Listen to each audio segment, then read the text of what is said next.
Entonces, los componentes de la célula son orgánicos e inorgánicos.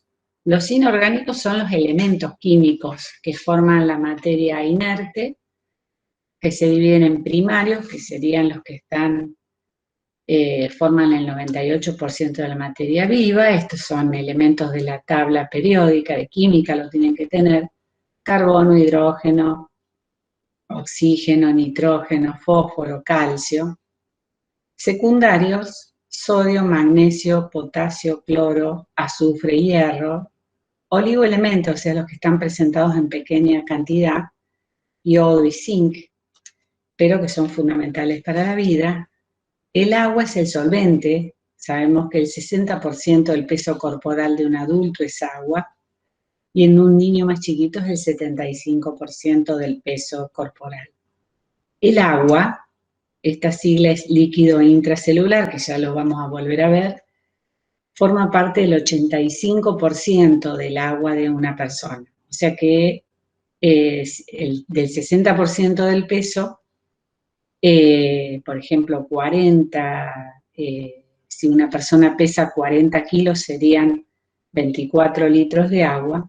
El 85% está dentro de la célula y el resto está afuera, como líquido intersticial o entre las células o líquido intravascular. Los compuestos orgánicos son los que están formados por los inorgánicos: proteínas, glúcidos, lípidos, ácidos nucleicos, que en su mayoría están integrados por unidades o monómeros que se van a polimerizar, o sea, formar cadenas más complejas, que son las macromoléculas o biomoléculas. Las teorías biológicas dicen entonces que la célula es la unidad funcional de los seres vivos y se origina de una célula preexistente. Estas células pueden ser procariotas o eucariotas. Voy a ir rápido porque esto de biología ya lo deben haber visto. Una célula se origina de otra célula, y la teoría genética habla de que hay una transmisión de información de progenitores a descendientes a través de los genes. La teoría de la evolución habla del proceso en virtud del cual todos los organismos vivientes se originan de otros preexistentes y se diferencian por los cambios que se producen en las generaciones sucesivas. Según Darwin, la evolución implica una descendencia con modificación. En los últimos años, los autores hablan de un cambio en la composición genética de una población que lleva a las variaciones individuales en todas las especies y poblaciones. Ustedes tienen que saber que las posturas iniciales de la genética que sostenían una composición genética de la especie humana, que era la que regía, la que se transmitía de generación en generación, ya ha sido superada y ya ahora se habla de la epigenética, porque se ha visto que la composición genética de la especie humana va variando en interacción con el medio que lo rodea, todo el medio que lo rodea, el medio biológico, el medio social, que implica cambios muy importantes en la composición genética de las personas. Esta es una manera de clasificación de los seres vivos. Sabemos que se clasifican en reinos y dominios. Los reinos son los antiguos, que se clasificaban en base a la organización celular. Disculpe que le interrumpa. Sí. Se clasifican en reinos, decíamos, de acuerdo a la organización celular, la complejidad y la forma de nutrición. O dominios. Esta es una clasificación que surge con la biología molecular, porque se basa en la evolución y un poco en los conceptos de la epigenética, ¿no? Y la clasificación de los seres vivos se hace en base al tipo celular, a la composición de la membrana, a la estructura del ARN. Entonces, el dominio, en base a dominio, los seres vivos se clasifican en bacteria, archaea y eucariota. Bacteria sería el reino del procariota. ¿Se acuerdan que los procariotas son aquellos que no tienen una estructura nuclear bien definida. No es que no tienen ácido nucleico, no tienen el núcleo bien delimitado. Tienen como ácidos nucleicos desnudos, que se dice. Y el reino sería Monera. Archaea es un tipo de bacterias o microorganismos que se han descubierto últimamente que viven en condiciones extremas, donde es casi imposible la vida y son muy poco conocidas.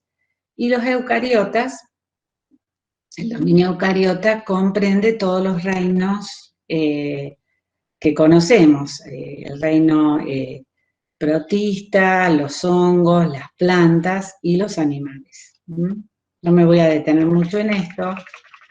Entonces, dijimos, el procariota no tiene un núcleo bien definido, carecen de envoltura nuclear, de citoesqueleto, se multiplican por división simple, pueden poseer una pared celular para protección mecánica y resistencia a medios osmóticos desfavorables. Se las suele clasificar a las bacterias en gram positivas cuando tienen una capa de peptidoglicano gruesa y se tiñen de color azul, y gram negativas cuando tienen una capa fina. Suelen tener cápsulas también, presentes en algunas bacterias para el intercambio de agua y moléculas y almacenamiento de nutrientes.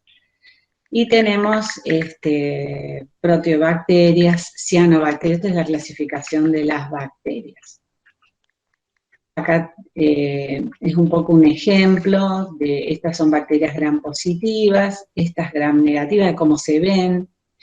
Estas son ciertas prolongaciones que tienen la membrana en forma de pelitos o fimbrias que les sirven para adherirse a la superficie de las mucosas, por ejemplo, el Escherichia coli, que es un bacilo gram negativo, causa muy común de infecciones urinarias, que se pega al epitelio de la vía urinaria a través de esos pelitos, y esto es la capa de proteoglicanos, de un gram positivo, fíjense qué gruesa que es, y de un gram negativo, que no se tiñe con la coloración gram, que es mucho más finita. Y al microscopio se ve de esta manera. Usted sabe que las bacterias suelen hacer resistencia a los antibióticos. Esto lo hacen a través de determinadas partículas como los plásmidos, que es ADN extracromosómico, que sirve para transferir la resistencia bacteriana de un germen a otro. Estas serían las bacterias. Las bacterias son células, entonces, procariotas, pero son células. Eso es para que lo diferenciemos. Las archaeas, cierren los micrófonos, por favor, vamos a pasarla. Pero a su vez tenemos agentes patógenos que no son verdaderas células, como los virus. Los virus son microorganismos, son infectantes, no, lo sabemos ahora, lo vemos día a día con el COVID, pero no tienen vida de manera autónoma, tienen que parasitar otra célula. O sea, invaden las células y emplean toda la maquinaria de la célula, sus ácidos nucleicos, las enzimas, para su propia vida. Entonces, una vez que están adentro de la célula, sí se reproducen, transmiten su información a sus partículas que los heredan, y producen cambios en las células del ser humano que inducen que el sistema inmunológico del cuerpo no las reconozca y las destruye, su célula infectada por el virus. No sé si entienden este concepto, porque es un poco la base de lo que pasa en las infecciones virales y lo que pasa, lo que lleva a que cuando esta destrucción es muy intensa se generen los síndromes de reacción inflamatoria que se ven en los COVID, que causan la muerte de algunas personas. No sé si me entienden este concepto.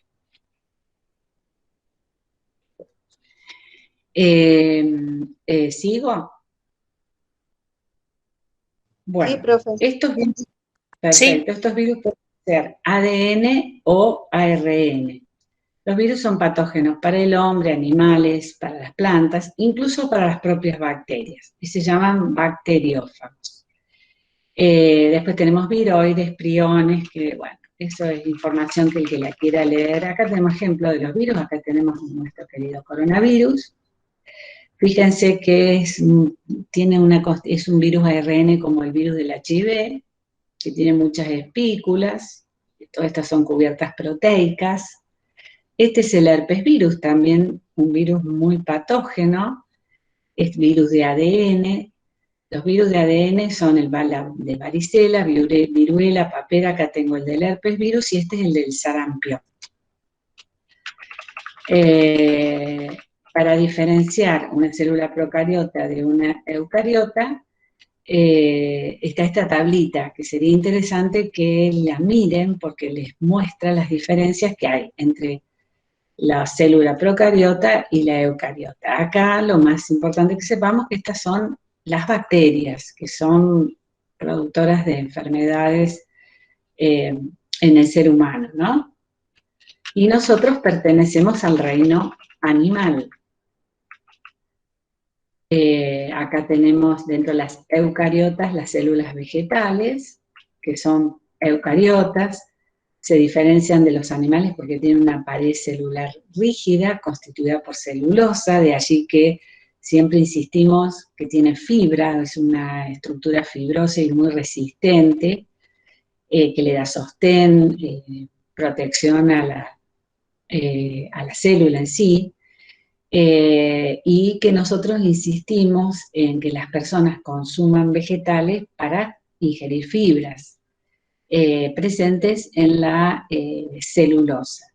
Otro factor importante de los vegetales es que absorben la energía solar y la transforman en energía química.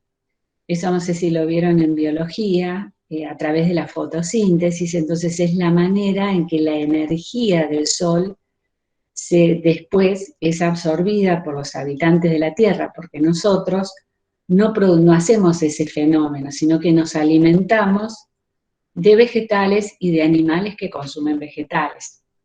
O sea, mientras los vegetales son autótrofos, porque producen la energía química a partir de la energía física, que es la energía del sol, nosotros somos heterótrofos porque no producimos nuestra propia energía, sino que nos alimentamos de la energía producida por los vegetales. Por eso en la pirámide energética, en la base de la pirámide, están los vegetales. Acá tenemos una foto de una célula eucariota parecida a nuestras propias células. Acá la vemos, digamos, es una imagen en un corte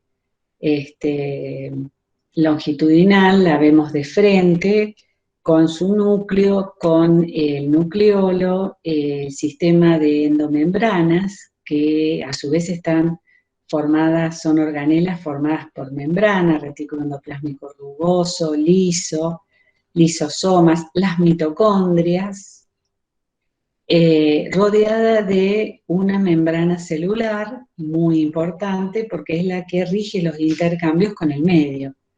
Esta constitución de membrana también rodea las organelas que están adentro de la célula. Acá vemos un núcleo con poros, fíjense los poros, porque a través de estos poros se hace intercambio entre el núcleo y el citoplasma. No se olviden que el ARN, que copió la información del ADN, pasa al citoplasma y luego esa información, esa receta, la lleva al retículo endoplásmico rugoso y a los ribosomas para la síntesis de proteínas. Es importante la composición de la membrana celular, saber cómo está formada, porque es una estructura sumamente importante en la célula, es la que le da la forma a la célula. A ella se va a anclar el citoesqueleto de la célula. No sé si hablaron de eso en biología, que la célula tiene un citoesqueleto, que es un verdadero esqueleto, como una malla de proteínas, que le da la forma, que permite los traslados dentro de la célula y que se fija a la membrana para sostener la forma de la célula.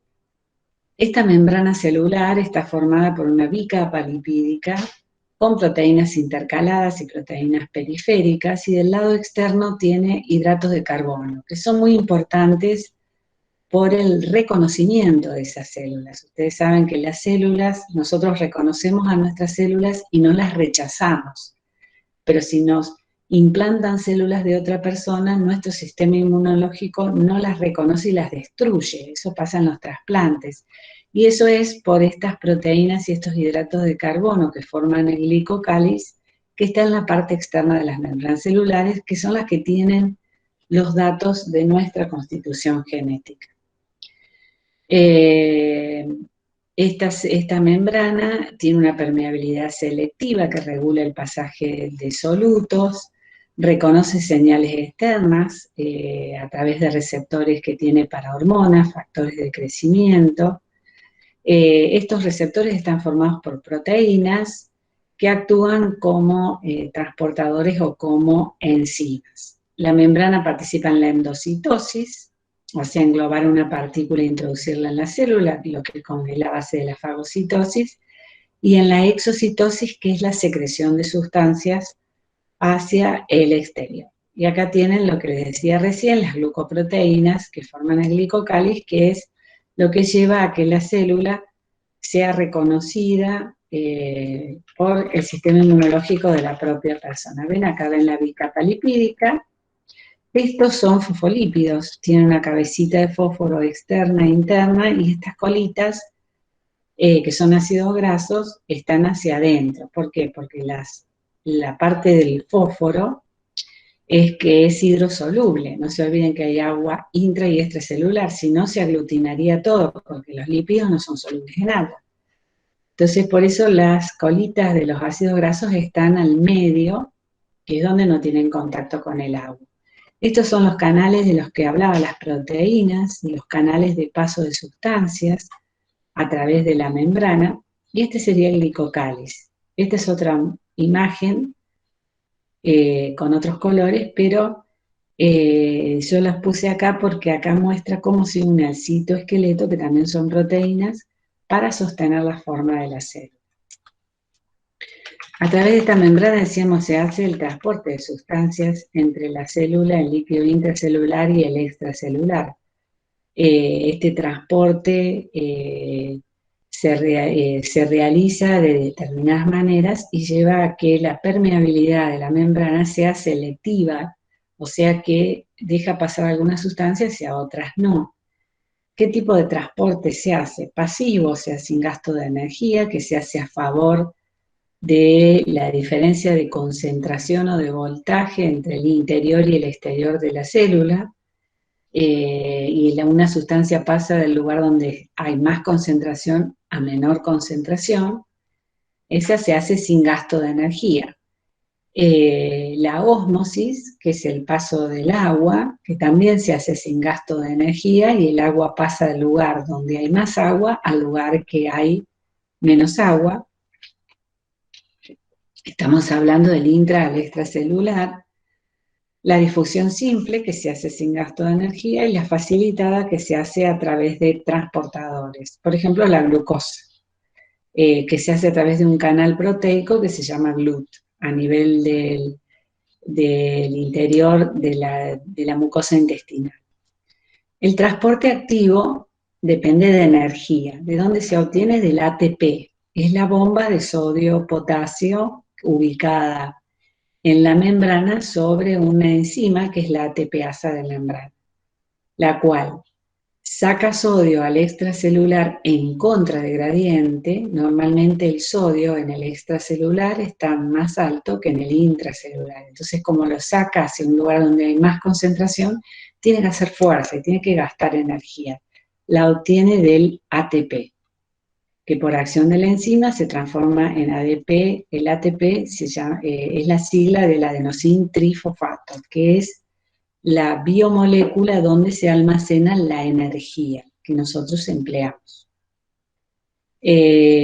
Acá entonces esta sería una difusión simple del lugar donde hay más a donde hay menos. Por ejemplo, el sodio está más alto en el extracelular que en el intracelular, pasa por difusión simple. sin gasto de energía, pero después esta bomba lo va a sacar. ¿Por qué se hace esto? Porque si tuviera todo el sodio adentro de la célula, el sodio atrae el agua y la célula explotaría. Entonces, normalmente este proceso se regula para mantener los volúmenes celulares y mantener la carga eléctrica de la célula. Todas nuestras células tienen una carga eléctrica con un interior negativo con respecto al exterior. O sea, en el interior predominan los iones negativos. Y esto lo podemos ver en esta bomba, donde, que es de sodio-potasio. Saca 3 sodios e introduce 2 potasios. Saben que el sodio y el potasio son electrolitos de carga positiva. Si ustedes hacen un ionograma de la persona en la sangre, van a ver que el sodio es alto normalmente en la sangre, que es líquido extracelular, el plasma. Van a tener 135 mini equivalentes de sodio y 5 de potasio, porque el sodio es el electrolito del líquido extracelular. Y se mantiene alto gracias a esta bomba que lo saca continuamente de la célula. Y mete el potasio adentro. Esto ayuda a mantener el equilibrio eléctrico de las membranas. Cuando esto falla, el potasio en el extracelular aumenta y el sodio en el intracelular. La célula se edematiza y el potasio en el extracelular genera, por ejemplo, arritmias cardíacas muy importantes. Yo creo que esto ya lo han visto en biología, por eso lo paso rápido. Este es el citoesqueleto que les decía, que atraviesa el citoplasma, que está atravesado por el citoesqueleto, que está formado por proteínas, y también por un sistema de vesículas, sacos o cisternas que están recubiertos por membrana, que son las que veíamos, ¿no? Esta es la misma foto que vimos al comienzo. Y acá yo les muestro una organela muy importante, que es el retículo endoplasmático rugoso, o endoplásmico rugoso, el cual se continúa del núcleo, está prácticamente unido y está formado por una serie de cisternas o sacos que tiene estos puntitos que son los ribosomas, que están formados por ácido ribonucleico. Se ocupa de la síntesis de proteínas. ¿Cuáles? Las proteínas que la célula secreta al exterior, o las proteínas que forman la membrana plasmática, o las proteínas que van a parar a los lisosomas, que son las organelas que se ocupan de la digestión celular. Esa es la función del retículo endoplásmico rugoso, el cual está relacionado con el liso y con el retículo endoplásmico y con el complejo de Golgi. El retículo endoplásmico liso, como su nombre lo indica, no tiene ribosomas, y tiene importantes funciones en la síntesis de los lípidos y en la detoxificación de sustancias exógenas, de fármacos, de drogas. Por eso son muy abundantes en las células hepáticas. También influyen en el almacenamiento del calcio, que se usa en la contracción muscular, por eso también están muy desarrollados en los músculos, especialmente esqueléticos, y participa en la degradación del glucógeno que se hace en el hígado o en el músculo. El metabolismo energético es algo muy importante que tenemos que saber porque es la base de la vida. O sea, si el sol se agotara, moriríamos todos. Y es fundamental. Y acá les vuelvo a citar que el hombre es un ser heterótrofo que obtiene la energía mediante la incorporación de compuestos orgánicos, y los vegetales son autótrofos que producen estos compuestos orgánicos a partir de la energía solar. Nosotros la energía la obtenemos a través de un proceso en donde se oxidan las sustancias y se libera energía química. Estas formas pueden ser anaeróbicas, que quiere decir sin el uso de oxígeno. Acá me da también la importancia que tiene el oxígeno. ¿Por qué es tan importante el oxígeno para la vida? En la glucólisis anaeróbica no se necesita oxígeno y la energía se obtiene por fosforilación. Acordémonos que la energía está almacenada como ATP. Entonces se incorpora fósforo al sustrato orgánico, que sería la glucosa, la cual se transforma en lactato y se originan 2 moléculas de ATP. Entonces, Cuando yo tengo activa esta glucólisis anaeróbica, aumenta la producción de ácido, o sea, de lactato, y la producción de ATP es muy baja, dos moléculas de ATP solamente. En cambio, la respiración aeróbica, que es la que se hace en las mitocondrias, con presencia de oxígeno, la fosforilación es oxidativa y se basa en oxidorreducciones, siendo el oxígeno el aceptor final de hidrogeniones con la formación de agua, y la oxidación completa de la molécula de glucosa me va a dar 36 moléculas de ATP. Fíjense, 36 contra 2. Por ende, cuando yo no tengo oxígeno, esta bomba no se pone en funcionamiento y yo me quedo sin energía, se activa la anaeróbica y voy a tener acidosis porque se aumenta la producción de ácido láctico. Esta es la base de, digamos, el fundamento de por qué una persona se muere cuando no tiene oxígeno, o sea, de la asfixia. La utilización de la energía acumulada en forma de ATP es fundamental, ya decíamos, para los procesos de transporte de membrana, la bomba de sodio y potasio que utiliza ATP, para la síntesis de sustancias, lo que es el anabolismo, por ejemplo, la síntesis de proteínas que se hace en el retículo endoplásmico rugoso, para la contracción muscular, o sea, el deslizamiento de las fibras de actina y miosina que forman el huso muscular, para la secreción celular, por ejemplo, la secreción de las glándulas, y para el movimiento de las células. De allí la importancia de tener energía, ¿no? Acá veo el complejo de Golgi, acá salió medio tapada la primera parte. Este sería el Golgi, que está formado, ven, por pilas, son como pilas. Tiene una cara proximal convexa, que es la que recibe las vesiculitas del retículo endoplásmico rugoso. Todo en la célula se transporta en forma de vesículas rodeadas por membranas. Y tiene una cara distal que es cóncava, de donde sale ya la vesícula empaquetada. ¿Qué hace? Empaqueta los productos que produce el Golgi, modifica, por ejemplo, las proteínas, agregando glucosa, formando las glucoproteínas, y las distribuye. Acuérdense que las proteínas que secreta el retículo endoplásmico rugoso pueden ser proteínas que van a la membrana, proteínas que se secretan, o las que forman los lisosomas. Las proteínas que forman parte de la célula se sintetizan en los ribosomas que están distribuidos en el citoplasma sin estar unidos al retículo endoplásmico rugoso. Después tengo la mitocondria ya es un organoide autónomo que no está relacionado con las otras organelas, con el liso, con el complejo de Golgi, el retículo endoplásmico rugoso, sino que es una organela semiautónoma que tiene ácido nucleico en su interior, que es la que se ocupa de la obtención de la energía en los compuestos orgánicos mediante el uso de oxígeno, o sea, de la fosforilación oxidativa. Y es la que más produce ATP. Recuerden cuando hablábamos recién de la diferencia entre la glucólisis aeróbica y la anaeróbica. ¿De dónde viene el sustrato? O sea, por un lado tengo el oxígeno, pero ¿de dónde se obtiene?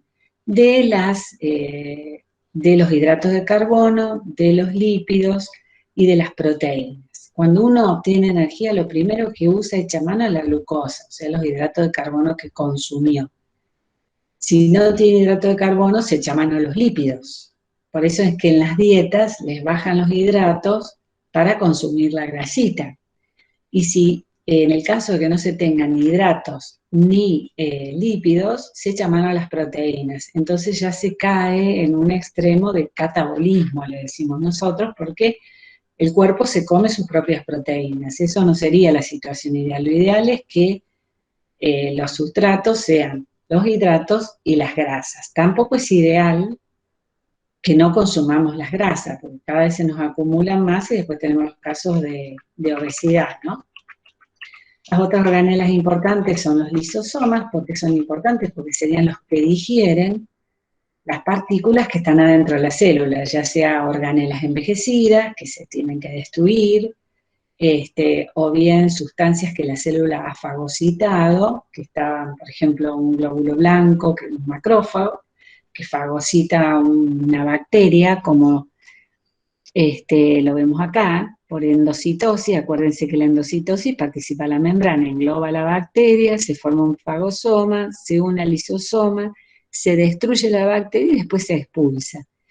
Esa es una función del lisosoma. ¿De dónde sale el lisosoma? Ya lo dijimos, del retículo endoplásmico rugoso, y se empaqueta en el Golgi y forma el lisosoma, que se va a unir a esto, y esto lo vamos a volver a ver cuando veamos sangre.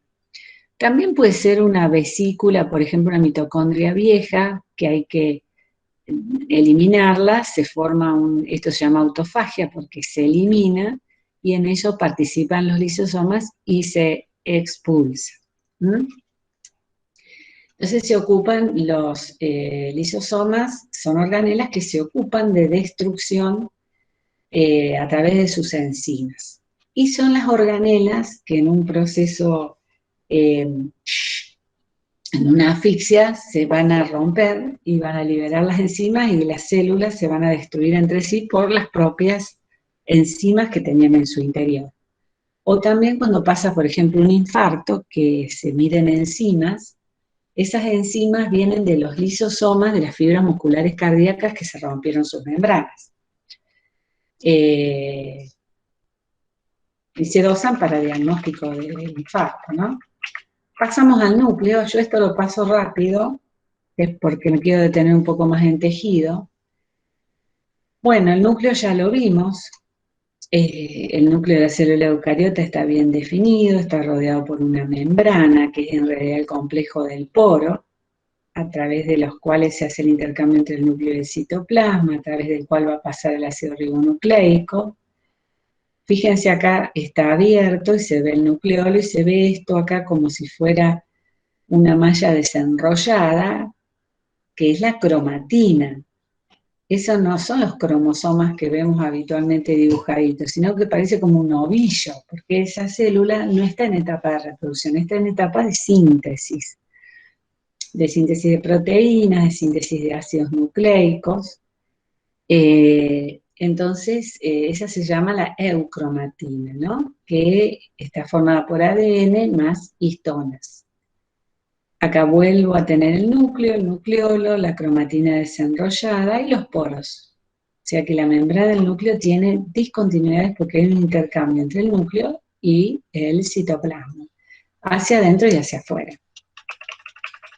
Las funciones del núcleo es, por un lado, una de las más importantes, almacenar el código genético, que está presente en el ADN, que es una molécula compleja, que forma a su vez la cromatina junto a las histonas, y la cromatina está en diferentes grados de enrollamiento de acuerdo a la etapa en que se encuentre la célula. La eucromatina es cuando la célula está en la etapa de síntesis, y la heterocromatina es cuando se compacta y forma los cromosomas, cuando se va a dividir. Y en esto tenemos que saber que no todas las células del cuerpo se reproducen. Ustedes saben que las células somáticas, ya lo vamos a ver más adelante, se reproducen por mitosis. No todas, por ejemplo, las neuronas no se reproducen continuamente, y prácticamente cuando se diferencian no se reproducen. Las células hepáticas se reproducen cuando son lesionadas únicamente, si no, no. Y las células sanguíneas, los glóbulos rojos, los glóbulos blancos y la piel se reproducen continuamente. Entonces, continuamente pasa por esas etapas de eucromatina, cuando duplica el ADN, a heterocromatina, cuando se divide. Otra función que tiene el núcleo muy importante es conducir la síntesis de proteínas, porque a nivel del núcleo se transcribe la información del ADN al ARN mensajero. Y también tenemos la transcripción al ácido ribonucleico ribosomal y de transferencia, que están presentes en los ribosomas, que pueden estar sueltos o unidos al retículo endoplásmico rugoso. Participan enzimas como la ARN sintetasa, por supuesto. También regula la transcripción. No toda la información genética del núcleo se va a transcribir y se va a traducir en el citoplasma. Hay muchos genes que nunca se expresan, que están silenciados. Yo les diría la mayoría. Y este control de la transcripción es la que me lleva a la diferenciación celular. Ustedes se tienen que preguntar, ¿por qué si todas las células del organismo tienen la misma información genética, por qué algunas células son epiteliales y otras son hepatocitos?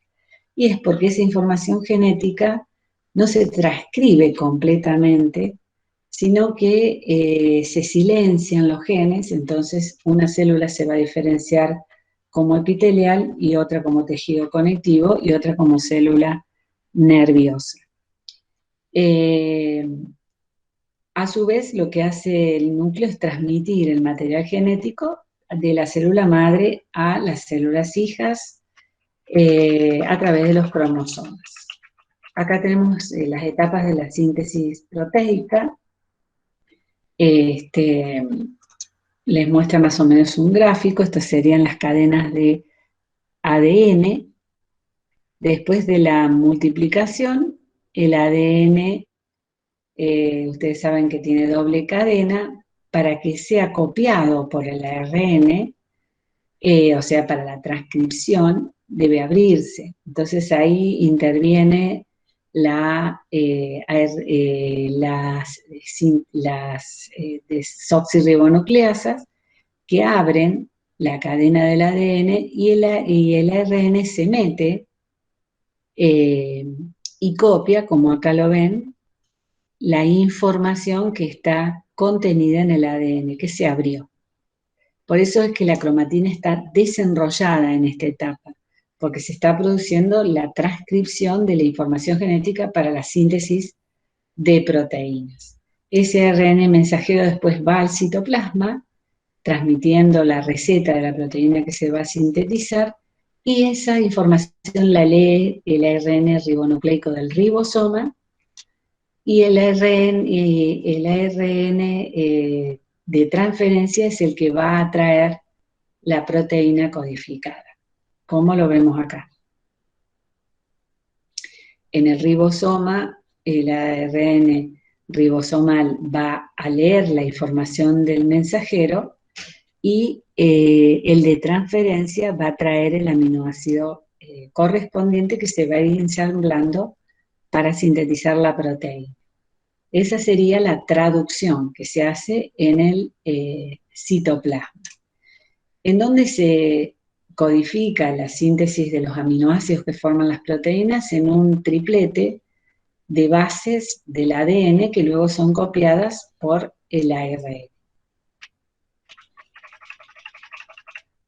La información genética es transmitida en forma de códigos, o sea, las 3 bases sucesivas me codifican un aminoácido. Sabemos que tanto los ácidos nucleicos como las proteínas son moléculas formadas por secuencias de unidades, que son los nucleótidos en el caso de los ácidos nucleicos y los aminoácidos en el caso de las proteínas. El sistema de códigos utilizados por las células se basa en el orden en el que se encuentran las bases en el ADN, que determina el ordenamiento de los nucleótidos del ARN y de los aminoácidos de las proteínas. Una combinación de 3 nucleótidos se denomina codón y codifica un aminoácido. ¿Cuántos codones hay? 64. Codifican los 20 aminoácidos esenciales que forman las proteínas humanas. De acuerdo, son diferentes las proteínas según la combinación de esos aminoácidos. Ejemplos de proteínas que les puedo dar: albúmina, colágeno, inmunoglobulinas, gastrina, hormona de crecimiento, insulina, son las diferentes proteínas que existen en el ser humano. Los genes son segmentos del ADN que me codifican de acuerdo a su secuencia de bases, la síntesis de proteínas y el carácter físico de una persona. Por ejemplo, según el colágeno que tiene una persona, va a ser la elasticidad de su tejido conectivo, según los pigmentos a nivel de los ojos va a ser el color de ojos o el color del cabello. Eso es todo codificado por los genes, que son porciones de ADN, ¿no? Estas son las bases, es para que no hace falta que las aprendan, son diferentes en el ADN que en el ARN, que según su secuencia van a codificar un aminoácido u otro. El ciclo celular, un poco decíamos recién, casi todas las células experimentan el proceso de división celular mediante el cual se reproducen a sí mismas. Una célula somática, ¿cuáles son las somáticas? Las que no son ni óvulo ni espermatozoide, o sea, las sexuales son el óvulo y el espermatozoide. Para el reemplazo de una célula somática en caso de daño o muerte, sufre una división nuclear tipo mitosis y su citoplasma mediante citocinesis para producir dos células idénticas con el mismo número y tipo de cromosomas que la original. Consiste en 4 procesos coordinados. Tenemos el crecimiento celular, la replicación del ADN y la distribución de los cromosomas duplicados a las 2 células hijas. La división celular reproductiva que se produce en las células sexuales lleva a la formación de los gametos para la reproducción sexual y se produce, en el caso de las células sexuales, mediante la meiosis. En la meiosis, la división de una célula genera 2 células hijas con la mitad de los cromosomas. En la otra, en las somáticas, es el mismo número, en este caso es la mitad. Una célula somática tiene un ciclo celular que se caracteriza por ser una etapa de interfase en donde la célula no se reproduce, sino que cumplen funciones y están creciendo. Ahí se duplica el ADN. La G2 es un periodo de transición hasta el inicio de la mitosis, la célula continúa creciendo y la mitosis es la división del núcleo. Y la separación de los cromosomas homólogos y termina con la división celular. Algunas células adultas dejan de dividirse, decíamos las neuronas, otras se dividen ocasionalmente, por ejemplo fibroblastos, mientras que otras lo hacen de manera continua. Durante el ciclo celular la cantidad de ADN varía, en G1 las células tienen el doble de ADN porque se duplica, y posteriormente esto va a permitir que las células madres se dividan en 2 células hijas con el mismo número de cromosomas. En cuanto al número de cromosomas, todos los individuos tienen igual número de cromosomas. En el núcleo de la célula somática humana hay 23 pares de cromosomas, o sea 46. Estos cromosomas son homólogos, o sea que codifican el mismo carácter, y tenemos uno heredado del padre y otro de la madre. Dando todo desde el sentido biológico, ¿no? Los genes se encuentran de a pares también, uno en cada cromosoma homólogo, y los 2 miembros de cada par se denominan alelos y el lugar que ocupan, locus. Los individuos que tienen alelos iguales son homocigotas, y los que tienen alelos diferentes son heterocigotas para un determinado carácter. Los genes pueden ser dominantes cuando se expresan. Cuando yo hablo de expresión acá, hablo del gen que se expresa en el sujeto. Por ejemplo, lo más común es que se diga la raza blanca o los ojos celestes. Los dominantes se expresan cuando el sujeto tiene los 2 alelos iguales, o sea, los 2 genes del padre y de la madre son iguales. Eso sería el homocigota. El dominante se expresa en el homocigota y en el heterocigota también, o sea, incluso en el que no tiene los 2 alelos iguales. Entonces, el ojo celeste no es así. Los ojos celestes serían recesivos, solo se expresan cuando la persona hereda de ambos padres los ojos celestes. Si no, no se expresa, si no va a ser el ojo pardo, el ojo común, que es el más frecuente. Lo mismo con la raza. El sujeto de raza blanca va a Y ser... si el padre y la madre tiene ojo de color y el hijo sale con el ojo verde o celeste. Sí, bueno, el ojo verde no es lo mismo que el celeste, ¿eh? Los ojos celestes, si vos tenés dos personas con ojos pardos, pueden tener un hijo de ojos celeste, porque a lo mejor los dos tienen el gen celeste también, pero como el pardo es dominante, los dos tienen ojos pardos.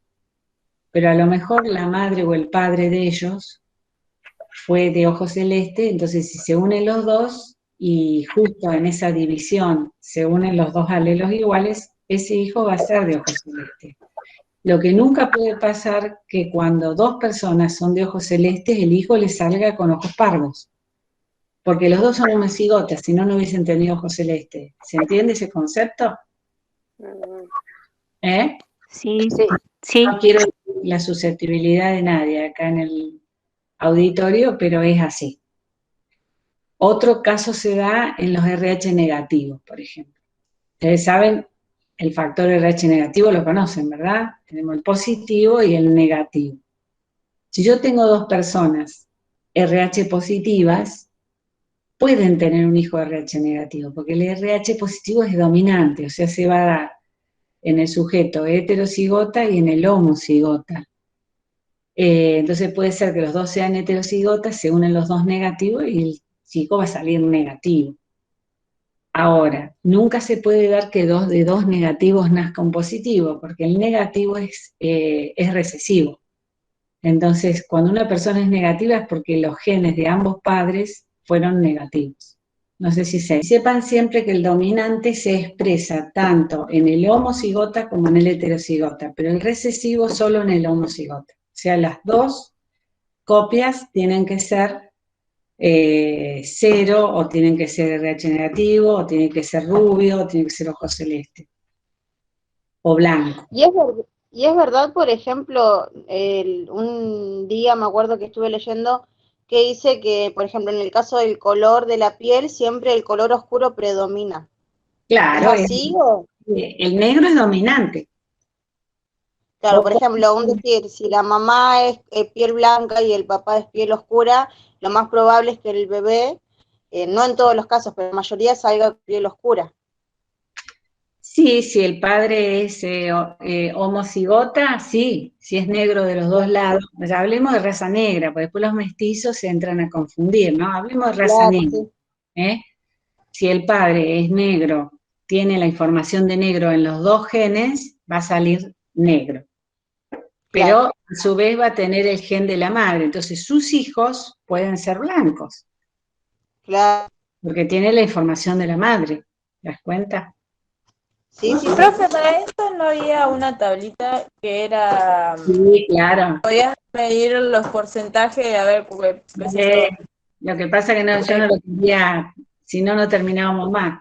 Las leyes de Mendel son estas. Esas. Exactamente. Las leyes de... ¿Profe? De Mendel, de la herencia. Pero bueno, como esto yo lo paso muy de repaso, por eso les hice una síntesis. El fenotipo, recuerden siempre, son los caracteres que se expresan. El genotipo es la constitución genética. Y es importante tener este concepto, que no todos los genes se expresan en el sujeto los tiene, pero no se expresan como carácter, como característica del sujeto. Por eso los negros pueden tener hijos de ojos celeste. No es que la mujer se fue con otro, sino que el negro era un heterocigota y tenía ese gen celeste ahí, y siempre vieron que dicen hay un abuelo, hay un tío, qué sé yo. Y es por eso, porque el gen dominante cuando está siempre se manifiesta, se expresa, le decimos. El recesivo solo se expresan cuando las dos copias tienen la misma información. Claro, y aparte me parece que no solamente lleva los genes de los padres, sino de los antecesores, de los abuelos, de los bisabuelos, ¿o no? También. No, bueno, esa información está en la constitución genética de los padres. Ellos son las que los transmiten, ¿te das cuenta? No es que Claro. sino que la composición Claro, genética... viste que por ahí dicen Viste que por ahí, por ejemplo, yo conozco casos que ni, por ejemplo, el bebé sale con ojos claros y ni la mamá ni el papá tienen ojos claros. Y le preguntan, ¿tiene ojos claros? ¿A quién salió? Al abuelo, ponele. O Claro, el bisabuelo. pero el abuelo o el bisabuelo se lo transmitió al abuelo y el abuelo al padre. Hay que saber que el genotipo es la constitución genética de un individuo, que abarca genes dominantes o recesivos. Y el fenotipo, las características que se expresan, tanto las visibles, color de piel, de ojo, de cabello, como las que no se detectan en la observación. Por ejemplo, las enzimas, las hemoglobinas, O sea que la cuestión es bastante. Los cromosomas sexuales sabemos que es el par XX o el par XY, que va a estar en todas las células, no solo en las sexuales. Esos son los cromosomas sexuales, el X y el Y. Saben que los hombres son 23 pares de cromosomas, de los cuales un par es XY, y la mujer es XX. Las células somáticas tienen 23 pares de cromosomas y las células sexuales solamente tienen 23 cromosomas, o sea que tienen un número haploide. Entonces van a tener espermatozoides X que terminan en X y espermatozoides que terminan en Y. Si el espermatozoide que termina en Y fecunda el óvulo, ese va a ser un varón. Ahora, si el espermatozoide que termina en X fecunda el óvulo, va a ser una nena. O sea que el que determina el sexo es el hombre, no la mujer. Eso porque muchas veces los hombres le echan la culpa a las mujeres y no es así. Bueno, esta vamos a pasarla rápido porque no es la idea de todos los detalles, ¿no? La división, la mitosis, acuérdense, para las células somáticas, musculares, nerviosas, cardíacas del embrión, y cuando nacen las mitosis, sobre todo las que tienen mucha mitosis, acuérdense, son las células de la piel que se renuevan continuamente, el tejido epitelial, y las de las células sanguíneas. Esto se reproduce mediante mitosis. Sabemos que en la etapa interfase se duplica el ADN, ya, entonces cuando entra en la fase de mitosis, la célula, los cromosomas van a ser dobles, ¿no? Van a tener dos pares, dos copias de ADN. Entonces ya cuando entra en la mitosis, estos cromosomas se van a alinear en el plano ecuatorial, ya se aglutina la cromatina, ya no es más una eucromatina, sino es una heterocromatina, y se forman los cromosomas, se alinean en el plano ecuatorial de la célula, en la metafase que ya formó el centríolo, ya formó todas estas vías para poder migran a cada polo de la célula y después la célula se divide en dos células hijas que tienen la misma cantidad de cromosomas que la célula madre. Eso es en la mitosis de las células somáticas. En la meiosis ya tiene dos etapas, porque las células hijas no van a ser dos, van a ser 4 y van a tener la mitad de cromosomas. ¿Por qué? Porque inicialmente ese ADN duplicado se juntaron los cromosomas, es como que se pegaron los cromosomas de cada carácter y voy a tenerlos en pares y se produce un intercambio crossing over de información genética en donde se cruza la información de la madre con la del padre. Por eso es que los hijos no son totalmente idénticos a los padres, porque tanto el óvulo de la mujer como el espermatozoide del hombre, que tiene solamente 23 cromosomas, esos cromosomas previamente se habían mezclado la información de la madre y del padre, y después migran unidos a cada lado del polo de la célula y posteriormente cada célula se divide en dos, porque no se olviden que estos cromosomas están duplicados. Y me van a originar 4 células hijas. Esa es la meiosis tipo 2, que es como una mitosis común. Esto lleva a que los óvulos tengan solamente, y los espermatozoides, 23 cromosomas, y que la información sea variable, o sea, no es igual a la constitución de las células. Es un grupo de células que tienen el mismo origen embrionario, o sea, se originan del ectodermo, el mesodermo o el endodermo, que son las 3 capas del embrión, y funcionan en conjunto para realizar actividades especializadas. La estructura y las propiedades de los tejidos dependen de factores como la naturaleza del medio extracelular. Ustedes saben que tienen un líquido intracelular y tienen un líquido extracelular que rodea a las células, y las conexiones que existen entre las células que componen el tejido. Los tejidos pueden ser de consistencia muy sólida, dura, como el hueso, semisólida, como la grasa, o líquida, como la sangre. La sangre es un tejido, Además, varían de manera considerable de acuerdo con los tipos de células que los componen, la disposición y las fibras que suelen tener. Los tejidos se clasifican según su función y estructura. Esto es importante. En epitelial. Es muy importante el tejido epitelial. ¿Por qué es importante? Porque es el que está en la superficie. Es el que reviste todas las superficies corporales. Todas. No solo la piel, sino también las mucosas, que metapizan órganos huecos, como por ejemplo la laringe, la tráquea, el esófago, el estómago, que comunican con el exterior. O las que tapizan las cavidades, por ejemplo el tórax, el abdomen, y los conductos de las glándulas. También el tejido epitelial origina las glándulas, eso tienen que saberlo. Las glándulas están formadas por tejido epitelial. Este tejido le permite al organismo interactuar tanto con el medio interno como con el medio externo. Por ejemplo,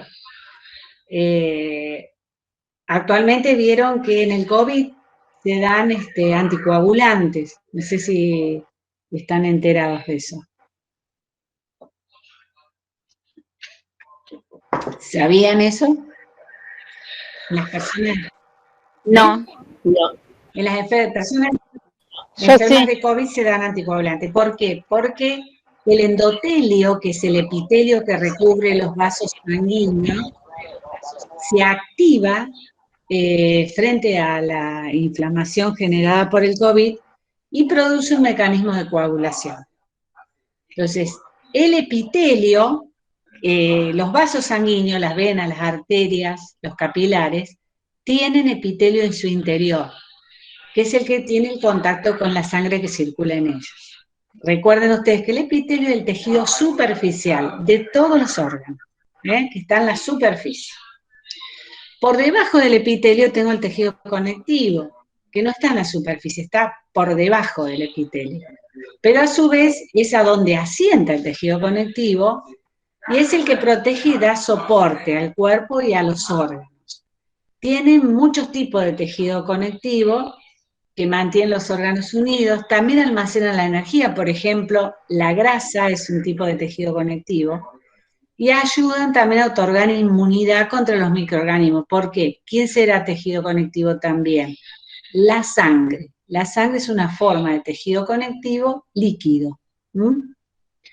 Y en la sangre yo tengo los elementos de defensa del cuerpo, que son los glóbulos blancos. Después tengo el tejido muscular, que está compuesto por células especializadas para la contracción y la generación de fuerza. En este proceso el tejido muscular produce calor que calienta el cuerpo. Saben que ustedes tienen músculo esquelético, que es el músculo que está sobre el esqueleto, valga la redundancia, músculo liso, que es el músculo de las vísceras, y el músculo cardíaco, que es un músculo especial, que es un músculo estriado pero autónomo. Y después tengo el tejido nervioso, que son los que detectan cambios en una gran variedad de situaciones dentro y fuera del cuerpo y responden generando impulsos nerviosos que son potenciales de acción, que producen ya sea la contracción de un músculo o la secreción de una glándula. Es el que da la información. Acá tengo los tejidos, fíjense, los tipos de tejido, tejido epitelial, este es un epitelio cilíndrico ciliado, el tejido conectivo, todos los tipos de tejido conectivo, el tejido muscular, son las fibras, y el tejido nervioso. Pasamos a las características del tejido epitelial. Esto yo se los he puesto así tan largo, porque si ustedes quieren pueden estudiar directamente el PowerPoint. O bien pueden ir al libro, que es el Tortora. Pero yo lo saqué de ahí, así que esto es un resumen que tiene tanta letra, porque yo les pongo la letra para que ustedes estudien, para que no tengan que recurrir al libro, que es más largo.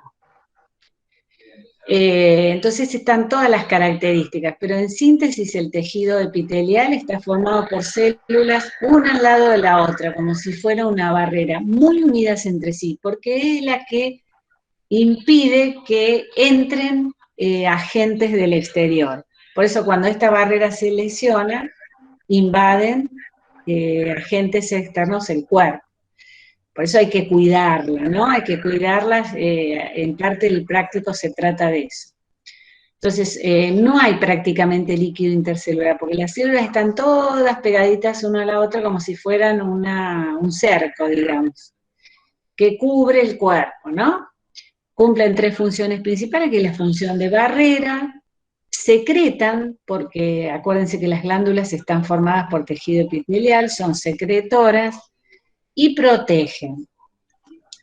La cara libre, que es la parte superficial, se llama apical, que está hacia la luz o hacia la superficie de un órgano, hacia la superficie externa en la piel, y que suele contener, en el caso de la mucosa respiratoria, cilias, que son prolongaciones de la membrana, o microvellosidades en el caso del intestino, en este caso para barrer las partículas externas que han ingresado por la vía aérea, y en este caso para absorber los alimentos.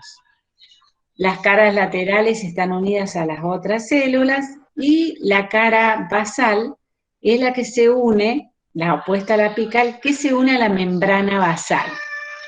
¿Qué es la membrana basal? La membrana basal es una membrana formada por sustancias que han sido secretadas por la célula epitelial y por la dermis, o el tejido conectivo sobre el que asienta. Recuerden que todos los epitelios asientan sobre el tejido conectivo. Entre ambas tengo la membrana basal.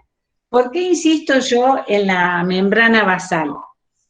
Porque vieron cuando se hacen los estudios, cuando se sospecha un cáncer, que se hace una biopsia y se dice, es localizado el cáncer, no pasó la membrana basal. Esa membrana es una barrera. Cuando los cánceres la atraviesan, el cáncer ya invadió por fuera del tejido de origen. Por eso insisto en que tienen que saber lo que es una membrana basal. Está presente en todos los epitelios. ¿Qué características además tiene el tejido epitelial? Que tiene inervación propia, pero esto es importante, no tiene vasos sanguíneos. Y ustedes me dirán, ¿y cómo les llega el oxígeno y los nutrientes? Desde el tejido conectivo llega, simplemente por difusión, pero el tejido epitelial no tiene vasos sanguíneos. Entonces, en una herida, no solo de la piel, no solo está interesado el epitelio, sino la epidermis, sino también la dermis, que tiene tejido conectivo. Son los límites, entonces, entre los órganos o entre el organismo y el medio externo, y son los que están expuestos a estrés físico y a lesionarse. Una característica del tejido epitelial es que se dividen mucho las células, continuamente. Si ustedes se tocan la piel se descama. Esas son células epiteliales muertas que forman la superficie, ¿no? Se van renovando continuamente. Otras funciones que tienen, además de la protección y la secreción, son la filtración, por ejemplo, en los glomérulos renales, donde se filtra y se forma la orina, está formado por tejido epitelial.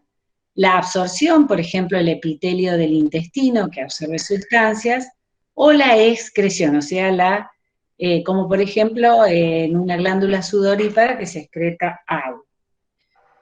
Asimismo, los tejidos epiteliales se combinan con tejido nervioso para formar los órganos de los sentidos, olfato, audición, visión y tacto, y se dividen en dos tipos, el de cobertura y revestimiento, que forma la capa externa de la piel, de algunos órganos internos, el endotelio de los vasos sanguíneos, conductos, las cavidades corporales, tapiza el interior del aparato respiratorio, digestivo, urinario y reproductor, y el epitelio glandular, que forman las distintas glándulas, tiroides, suprarrenales, sudoríparas.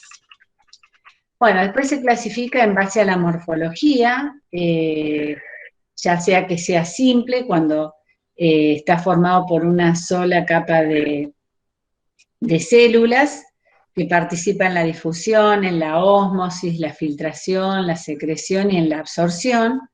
Pseudoestratificado, que parece que fuera estratificado, pero en realidad tiene una sola capa, pero las células tienen diferente altura, como el epitelio respiratorio, y el estratificado, que es el epitelio que forma la piel. Las formas varían desde ser aplanadas o pavimentosas o escamosas, o células de tipo cúbico o hexagonal, o células cilíndricas. Y a su vez tienen diferenciaciones de membranas que pueden ser los cilios o las microvellosidades para las funciones de absorción y de secreción. Vamos a ver algunas imágenes. Acá tienen la disposición en capas, este sería simple y este es estratificado porque tiene varias capas, y de acuerdo a la forma tengo el pavimentoso, que son células planas, el cúbico, que tiene todos los lados iguales, y el cilíndrico, todos asentando sobre la membrana basal, como lo ven acá. Acá tengo un epitelio plano simple, como por ejemplo el endotelio vascular, es así. Un epitelio cúbico simple, como por ejemplo las células de los túbulos renales, que es así, cúbico simple. Cilíndrico simple, este sería, por ejemplo, el epitelio, este tiene cilias, el epitelio del tubo digestivo, que tiene microvellosidades, y este pseudoestratificado, como es el epitelio respiratorio. Estos son glándulas mucosas o células caliciformes porque tienen la forma de un cáliz, que secretan moco, como es el epitelio respiratorio. Ahora lo vemos en imágenes de microscopio, y ese es un pseudoestratificado. ¿Por qué? Porque los núcleos de las células están a diferente altura, pero todas asientan sobre la membrana basal. Esas son glándulas que secretan moco, estas son los pelitos, que son las cilias. Así se ven en el microscopio. Las cilias, núcleos a diferente altura, estas son las células caliciformes que secretan moco. ¿Para qué produce este moco el epitelio respiratorio? Para englobar las partículas que inhalo y poder eliminarlas. Las cilias las barren hacia afuera. Eso es muy importante como mecanismo de defensa.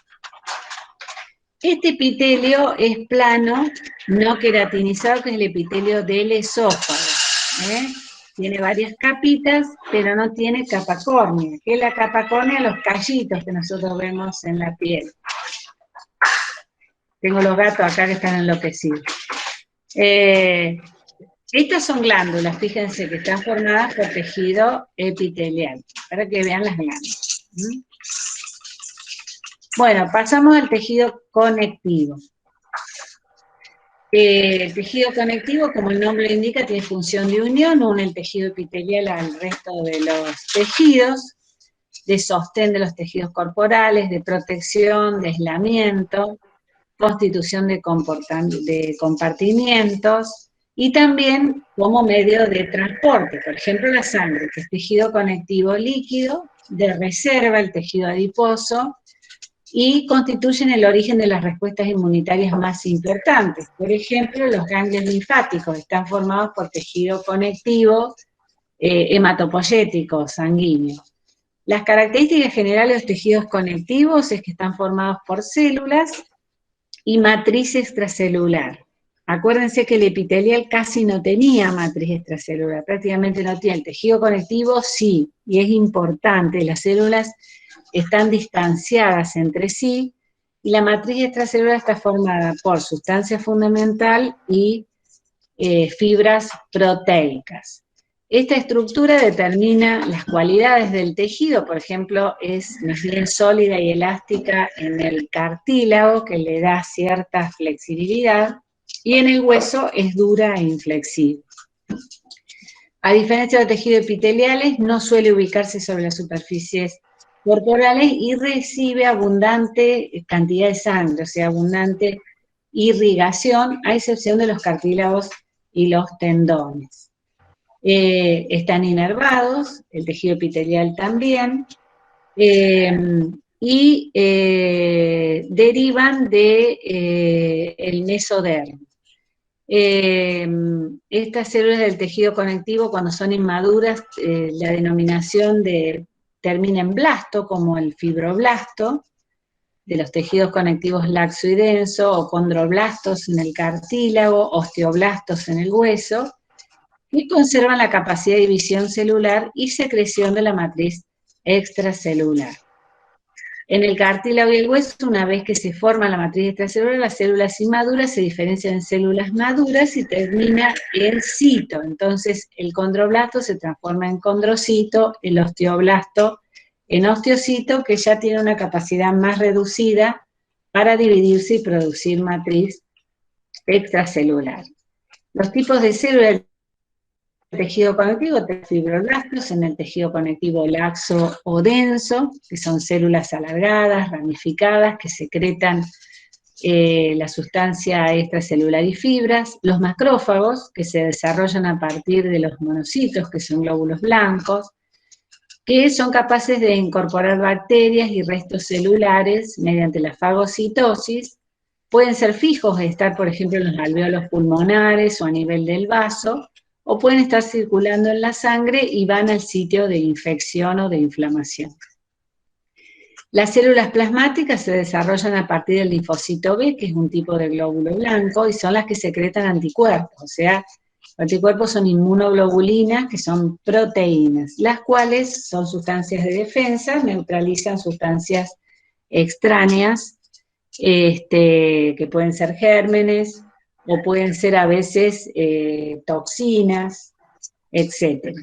La mayoría reside en los tejidos conectivos, en especial en el tubo digestivo, en las vías respiratorias, glándulas salivales, ganglios linfáticos, en el vaso y en la médula ósea.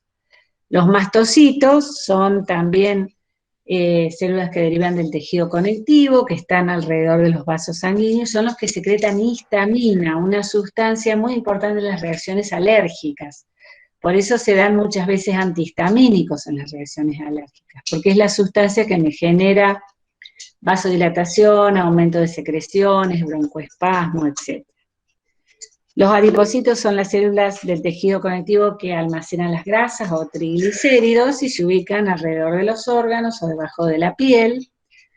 Y los glóbulos blancos no se encuentran en el tejido conectivo normal en gran cantidad, salvo, recuerden, los macrófagos que derivan de los monocitos, pero cuando hay un proceso inflamatorio en respuesta o un agente extraño, se dirigen a la zona de invasión los neutrófilos, que son glóbulos blancos, y también los eosinófilos, cuando hay una infección por parásitos o hay una reacción alérgica, los eosinófilos también son glóbulos blancos.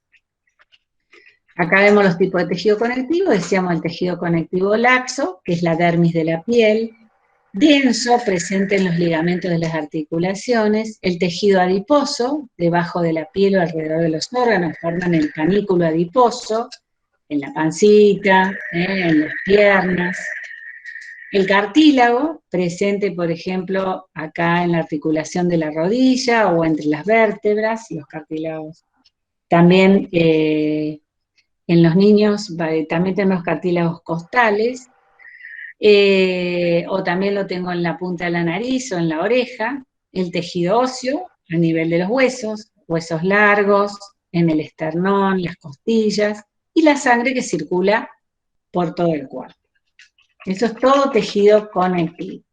Acá vemos el laxo, este puede ser la dermis de la piel, que está por debajo del tejido epitelial y que está separado del epitelial por la membrana basal. Acá tengo cartílago, el tejido sanguíneo. Acá tengo los diferentes elementos de la célula, células plasmáticas, por ejemplo, monocitos. No sé si tengo eosinófilos por ahí, pero bueno, estos serían todos eosinófilos, glóbulos blancos. Y acá tengo el tejido adiposo, fíjense, son verdaderas células llenas de grasa que se ven como transparentes. Bueno, también tengo fibras de tejido conectivo en las matrices extracelulares. La más importante es el colágeno, que está muy en boga porque se inyecta para las arruguitas, que es una proteína. Es la proteína más abundante del cuerpo, sintetizada por los fibroblastos. Después tengo fibras elásticas y fibras reticulares. Ya vemos las fibras, estas son las colágenas, elásticas, muy abundantes en el pulmón, y reticulares que me arman las estructuras de los órganos. Acá veo de nuevo los tejidos conectivos, el cartilaginoso, fíjense que se ve como un color azul, el tejido adiposo, el tejido óseo. Estos son glóbulos rojos, fíjense la palidez que tiene el glóbulo rojo porque no tiene núcleo.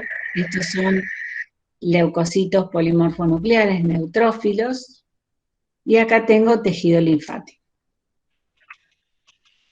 Bueno, el tejido cartilaginoso es un tipo de tejido conectivo que tiene una consistencia firme pero elástica, que tiene abundantes fibras de colágeno y elásticas, que soporta más tensión que el tejido conectivo laxo, y posee pocas células y gran cantidad de matriz extracelular. El tejido óseo, lo importante es que en él se deposita el calcio y el fósforo, es de elevada consistencia, y se divide en huesos largos y huesos planos. Los largos son los de los miembros, están recubiertos por una lámina de tejido conectivo que es el periósteo, y tienen los canales para la ubicación de la médula ósea, que es donde se forman los glóbulos rojos. En el adulto se forman en los huesos planos, o sea, en el esternón y en la cresta ilíaca. Acá tengo el hueso largo, estas son las epífisis, y adentro tengo el canal medular, que es donde está la médula ósea, que en el caso del hueso largo es como el caracú, es amarilla la médula, no genera glóbulos rojos. La parte que genera glóbulos rojos es la de los huesos planos. El conectivo sanguíneo es líquido porque la matriz extracelular es líquida, que es el plasma, que es de un color amarillo, que está formado por muchas sustancias disueltas, nutrientes, desechos, proteínas, hormonas, gases respiratorios, iones, y en ellos están suspendidas las células, que serían los glóbulos rojos, que transportan el oxígeno, y los blancos. Dentro de ellos tenemos los distintos tipos de leucocitos, se llaman así porque son células blancas. Y las plaquetas, que no son células, sino que son pedacitos de células, porque la que la origina queda en la médula ósea y larga pedacitos a la circulación que intervienen en la coagulación. Los eritrocitos transportan oxígeno hacia las células del cuerpo, los leucocitos se encargan de la fagocitosis e intervienen en la inmunidad en las reacciones alérgicas, y las plaquetas participan en la coagulación. La linfa es líquido extracelular que fluye dentro de los vasos linfáticos y también está formada por una matriz líquida similar al plasma, pero con menor cantidad de proteínas, y su composición varía en las diferentes partes del cuerpo.